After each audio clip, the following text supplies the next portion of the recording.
அன்புள்ள சகோதரிகளே, உள்ளத்தை தூள் தூளாக உடைக்கக்கூடிய ஒரு சம்பவம்.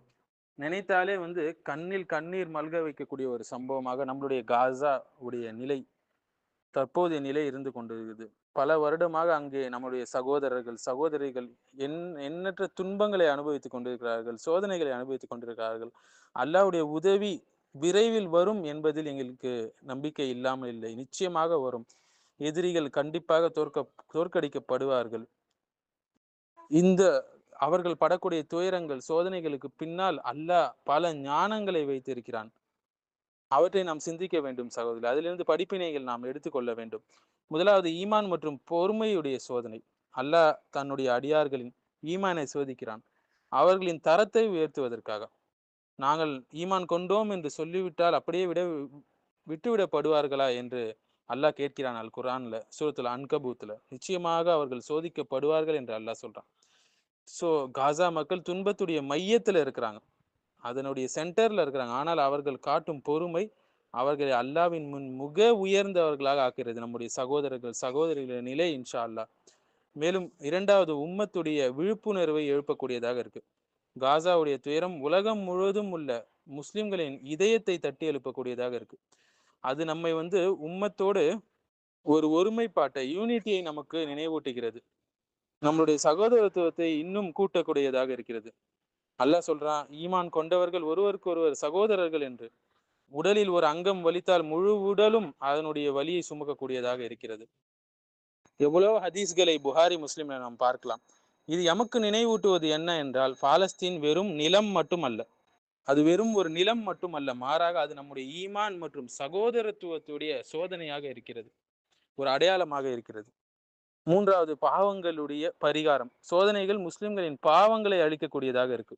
எந்த ஒரு முஸ்லிமாக இருந்தாலும் அவருக்கு ஏற்படக்கூடிய களைப்போ, ஒரு நோயோ, ஒரு துயரமோ, ஒரு சோகமோ, ஒரு வலியையோ அவர் அனுபவித்தால், ஏன் ஒரு முள்ளு அவர் காலில் குத்துனா கூட அல்லாஹ் அதனால் அவர்களுக்கு சில பாவங்களை மன்னிக்காமல் இருப்பதில்லை. புகாரில நாம் ஹதீஸ்களை பார்க்கலாம்.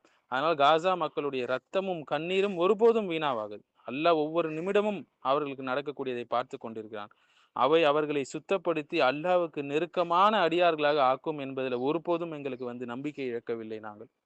நான்காவது முக்கிய விஷயமாக அதாவது இரட்டை முகம் கொண்டவர்களை வெளிப்படுத்துவது.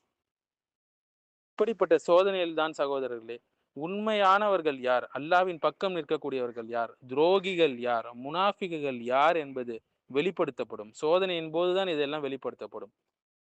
அல்லாஹ் தீயவர்களையும் நல்லவர்களையும் பிரித்தறியும்படி செய்வான். சூரத்துல் ஆல இம்ரான்ல நம்ம பார்க்கிறோம் இல்லைங்களா? 179வது வசனம். பல அரசர்களாகட்டும், இயக்கங்களாகட்டும் மற்றும் உலமாக்களின் மௌனங்களாகட்டும், ஏன் முஸ்லிம் ஆட்சியாளர்களாகட்டும், அவர்களுடைய நிஜ முகத்தை இது வெளிக்கொணரக்கூடிய ஒரு சிச்சுவேஷனாக இருக்கு இப்ப இருக்கக்கூடியது. மேலும் இந்த போராட்டம் சுன்னாவை, இந்த ஜிஹாத் சுன்னாவை நினைவூட்டுவதாக இருக்கு. ஸோ மரியாதையும் கண்ணியமும் போராட்டத்தில் தான் இருக்கிறதே தவிர மாறாக அடிமைத்தனத்தில் அல்ல. தியாகங்களையும் வீரத்தையும் மறந்து போன உம்மத்திற்கு மீண்டும் உயிர் ஊட்டக்கூடியதாக இருக்கக்கூடிய நிகழ்வுகளாக இருக்கின்றன. ஆறாவது, உண்மை பொய் இதை வேறுபடுத்தும் விதமாக, அடையாளப்படுத்தும் விதமாக இந்த சூழல்கள் இருக்கின்றன. இதை வெறும் அரசியல் பிரச்சனை மட்டும் இல்லைங்க, மாறாக தௌஹீத் மற்றும் தாகூத்துக்கு இடையேயான ஆன்மீக மோதல் என்றே நாம சொல்லலாம். அல்லாஹ் உண்மையை நிலைநிறுத்தவும் பொய்யை அழிக்கவும் விரும்புகிறான் இதன் மூலியமாக. ஸோ அன்பால்ல நம்ம பார்க்கலாம் இது சம்பந்தமாக. ஸோ காசா நம்பிக்கையாளர்கள் மற்றும் யார் என்பதை சொல்லக்கூடிய ஒரு சூழலாக இருக்கின்றன. ஏழாவது, உலகளாகிய தாவாவுடைய வாய்ப்பு. காசா மக்களின் இந்த ஸ்திரத்தன்மை நம்ம பார்க்கலாம். குண்டுகளின் நடுவிலும் அவர்கள் அல்லாஹ் அக்பர் என்ற தொழுகையை அவர்கள் கடைபிடிக்கக்கூடியவர்களாக இருக்கிறார்கள். உலகம் முழுவதும் இவை பரவுகின்றன. அவர்களுடைய பொறுமை வார்த்தைகளால் சொல்லி மாள முடியாது. அது ஒரு செயல் மூலயமான ஒரு தாவாவாக அது மாறுகிறது. எட்டாவது முக்கியமான விஷயம், ஷஹீதுகளுக்கு அல்லாஹ் வழங்கக்கூடிய அந்தஸ்து. அல்லாவின் வழியை கொல்லப்பட்டவர்களை இறந்தவர்கள் என்று நீங்க நினைக்காதீங்க.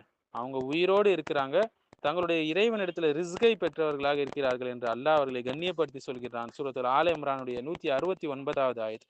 ஒவ்வொரு ஷஹீதும் உலகில் அல்ல, ஆனால் மறுமையில் வெற்றி பெறக்கூடியவராக அவர் இருக்கிறார்.